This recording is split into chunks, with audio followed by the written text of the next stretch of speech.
코스피가 약보합권까지 밀려났고요. 코스닥도 강보합의 상승만 유지하고 있는 모습인데요. 오늘 장 마감 어떻게 할지 그 안에서의 특징주들 또 빅데이터를 통해서 알아보도록 할게요.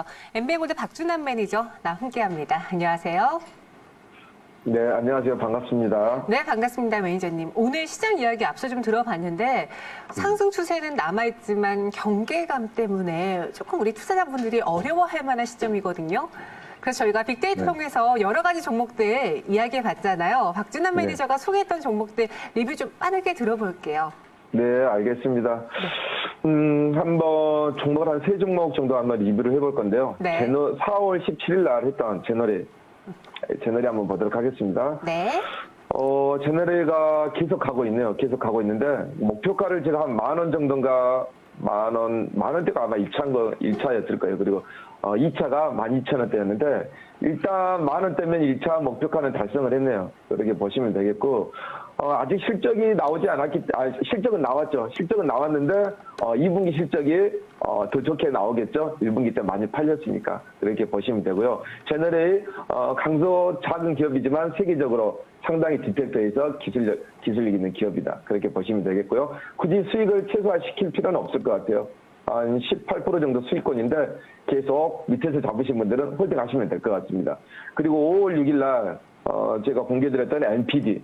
NPD는 SNK 폴리텍하고 이제 세트죠. 거기에 이제 자회사인데, 영업이 시총이 한 1,000억인데 영업이익이 한 260억 정도 나왔어요. 뭐 엄청난 거죠. 그래 보시면 되겠고, 시장 독점, 과점, 휴대폰 관련 FPGA에서 상당한 영향력을 미치는 기업이니까요. 삼성의 파이프라인을 대고 있다. 그렇게 보시면 되고, 오늘 드디어 공모가 5,400원에 시도를 했네요. 그래서 5,370원인데, 이것도 한 수익이 한 12.8% 정도 났습니다. 그래서 보시면 이건 아직 실적이 안 나왔어요. 그래서 지금 저점을 높이면서 올라가고 있는데, 아마 5,400원 돌파하면 새로운 시세가 나올 겁니다. 충분히, 아직까지 5,000원 가격대도 상당히 저평가되어 있으니까 그런 관점으로 보시면 되겠고요. 우리가 이제 금요일 날 봤던 거, 5월 8일 날, 잠깐 이제 방송이 좀 끊겼었는데, DKT 한번 보겠습니다.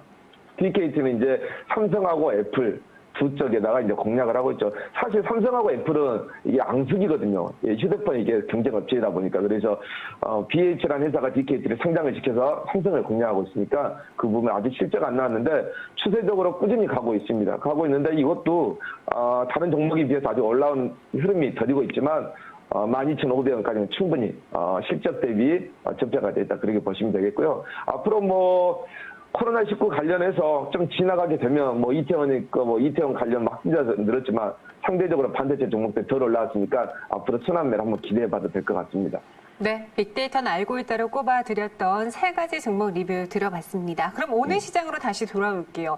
여러 키워드들이 잡혔을 텐데 코로나19가 좀 다시 크게 부각됐을 것 같거든요. 어떻습니까?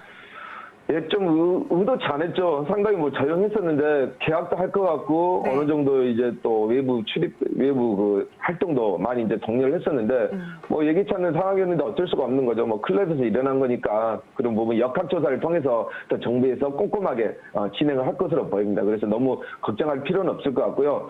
5월 11일 빅데이터로 보는 시장 한번 보겠습니다. 여러 가지가 나왔습니다. 네. 뭐 코로나19 관련해서 오늘자 뉴스 보니까 400만 명을 돌파했더라고요. 그래서 아직까지 코로나19 관련해서 테마주나 그런 종목들은 많이 움직이고 있다. 근데 하지만 우리가 실적을 동반하거나 그냥 거품으로 올라가는 종목들은 조심해야 되겠죠. 왜?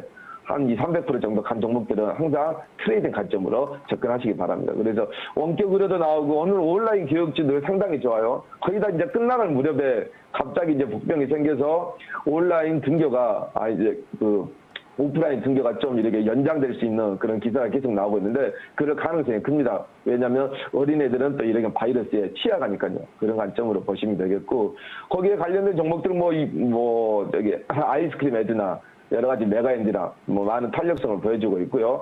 원격 의료 같은 경우는 이제 더 갈 수도 있지만 법안 관련해서 아마 국회 문턱을 넘을까 못 넘을까 이제 슬슬 이야기가 나올 겁니다. 그런 관점에서 지금 봐서는 허리 2니까 어깨 정도 부근이다. 그렇게 보시면 되겠고요. 뭐 유비케어 같은 경우는 엄청난 거래량을 보이고 있으니까 변이 지금은 보이하는 관점은 조금 주의하자. 그리고 뭐 한국판 뉴딜.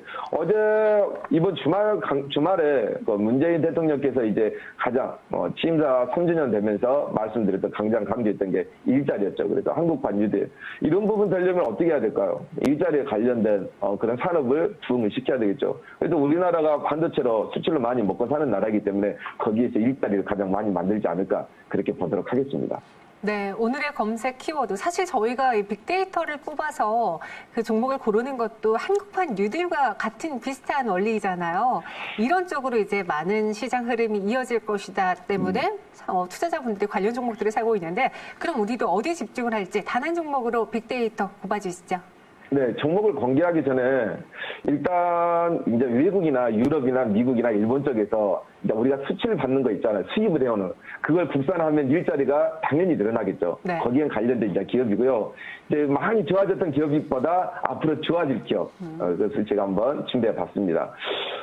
종목명은요, PNT고요. 코드명은 137400입니다. 네.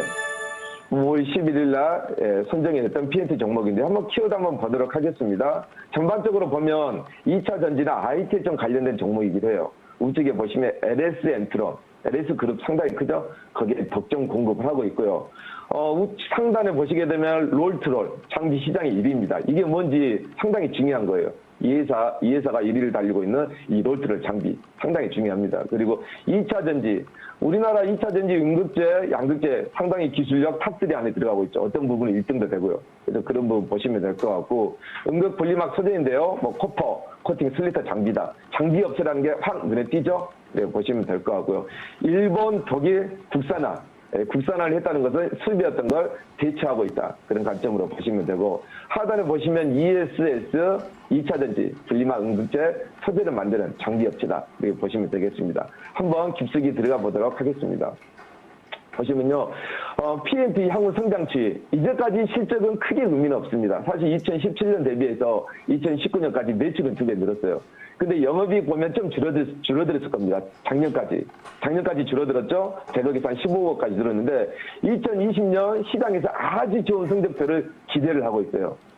작년에 영업이익이 15억인데 올해 300억을 내놨다는 건 20배잖아, 20배. 왜 그렇게 내놨는지. 그리고 작년에 당기순이익이 마이너스 30억인데 올해 223억을 내놨는 이유가 있겠죠. 그래서 한번 들여다보도록 하겠습니다.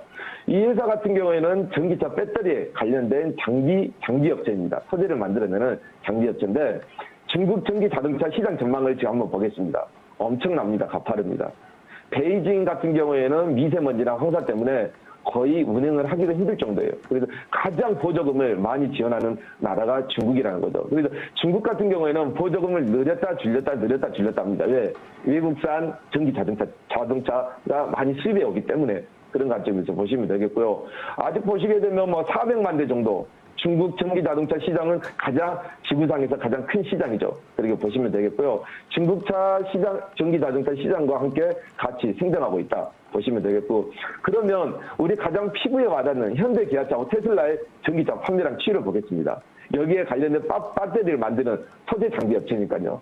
현대 기아차 한번 보겠습니다. 테슬라 보시게 되면 2016년도부터 2019년까지는 얼마 정도 성장하지 않았습니다. 근데 2020년부터 25년까지 가파르게 성장세가 됩니다. 그게 보면 테슬라에서는 보니까 1000만 대 정도 예상을 하고,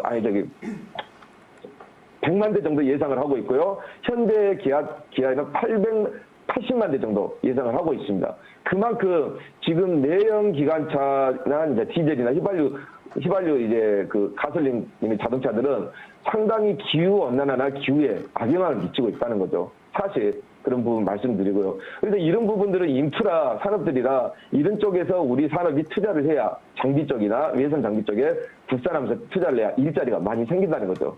다른 부분들이 일자리가 줄어가고 있거든요. 그런 관점에서 보시면 되겠고요. 좀 보시게 되면, 그러면 2차 전지 장비주인데, 사실 2차 전지 장비주가 상당히 저평가되어 있어요. 다른 장비, 2차 장비 업체들 보면 PER이 보통 30 정도 되거든요. 근데 지금 현재 2차 전지 장비 업체들 보면 PER이 10에서 15 정도입니다. 그 정도로 지금 60%에서 70% 정도 디스카운트 되어 있어요. 그렇게 보시면 되겠고요. 네. PNT에 대한 소개를 해드리고 있는데 지금 박준환 매니저와 또 연결이 살짝 매끄럽지 못했네요. 보시다시피 오늘 빅데이터를 통해서 추후에 또 주가 상승 그리고 기업들의 실적 개선이 기대가 되는 종목으로 PNT를 꼽아드렸습니다. 현재는 한 1.39%, 1% 안팎의 내림세를 보여주고 있는데요. 매니저님. 네네. 네, 오늘도 또 왜 이러죠? PNT에 대해서 마지막 남은 내용 소개해 주시고요. 가격 전략도 이어서 그럼 공개해 주세요. 네네. 마무리 좀 요약 좀 하겠습니다. 네. 2차 전지 장비주들은 다른 종목들에 비해서 상당히 많이 한 60, 70% 정도 디스카운트 돼 있다. 그렇게 보시면 되겠고요. 그 와중에 PNT가 저 PER, 저 DER로 가장 낮네요. 이렇게 보시면 되겠습니다. 일본, 독일산, 일본 수입 독일 장비업체들을 다 국산화해서 지금 일진 디스플레이나 LS 엔트론에 납품하고 있는 업체이고요. 이렇게 보시면 되겠고, 앞으로 이 회사가 이제 납품하고 있는 업체도 한 번만 보고 제가 가격 전략 드리도록 하겠습니다. 아까 제가 말씀드렸던 코퍼 장비, 일진 머티리얼즈하고 LS 엔트론에 독점 납품하고 있고요. 디스플레이 제조 장비까지 하고 있습니다. LG전자하고 삼성전기, 3DM, 두산까지 납품하고 있고, 2차 전지 소재 장비는 LG화학, 삼성 SDI, LG전자, SK이노베이션, 거기다 GM까지 납품하고 있으니까요. 2020년 PNT의 성장 한번 우리가 지켜봐도 될 것 같습니다. 그리고 보시면 이제 가격 전략을 한번 보도록 하겠습니다. PNT 보도록 하겠습니다. 지금 현재 10,000원권인데요. 크게 지금 상승 구간은 없지만 이렇게 보시면 될 것 같아요. 정고점 12,000원 정도를 12,550원이니까 정고점 12,000원 정도를 목표가를 잡으시면 될 것 같고요. 손절가는 좀 짧게 잡아드리겠습니다. 9,200원 정도 잡아드리면 될 것 같습니다. 네, 이렇게 오늘 빅데이터는 알고 있다 PNT 소개해드렸습니다. 목표 주가 12,000원, 손절가는 9,200원 제시해드렸고요. 우리 또 박준환 매니저 유튜브를 통해서 여러 콘텐츠들 올려드리고 있으니까 이 정도 기억해 주시기 바랄게요. 저희는 여기서 인사드리겠습니다. 고맙습니다. 네, 감사합니다.